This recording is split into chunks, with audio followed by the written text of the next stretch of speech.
ഇവിടെ ജിദ്ദയിലേക്ക് വരുന്ന സമയത്ത് നാട്ടിലെ എയർപോർട്ടിൽ നിൽക്കുമ്പോഴാണ് ഒരു പ്രായമായിട്ടുള്ള ഒരു ചേട്ടൻ എൻ്റെ അടുത്ത് വന്നത്. ചോദിച്ചു, ആളുടെ മകന് ഒരു അപസ്മാരകത്തിനുള്ള ഗുളികകളാണ്, അതൊന്ന് കൊണ്ടുപോകാൻ പറ്റുമോ, കൊടുക്കാൻ പറ്റുമോ, അവൻ എയർപോർട്ടിൽ വന്ന് മേടിക്കും. ആളൊരു പാവമായിട്ട് ദയനീയമായിട്ട് പറഞ്ഞപ്പോൾ പിന്നെ എനിക്കത് നിഷേധിക്കാൻ പറ്റിയില്ല. ആ പൊതി വാങ്ങിയിട്ട് ഞാൻ ബാഗിലിട്ടു. ഇവിടെ വന്ന് ഫ്ലൈറ്റ് ഇറങ്ങിയപ്പോൾ അപ്പോൾ തന്നെ പോലീസുകാരെന്നെ വന്ന് പൊക്കി.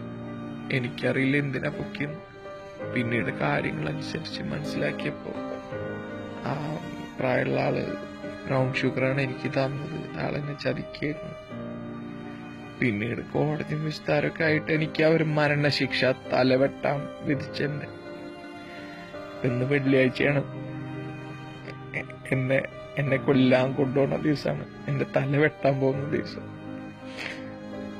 അതിനു മുന്നേ ആഗ്രഹം ഉണ്ടോന്ന് ചോദിച്ചിട്ട് ഇവര് വന്ന് പറഞ്ഞു. എനിക്ക് ഒരുപാട് ആഗ്രഹങ്ങളുണ്ട്.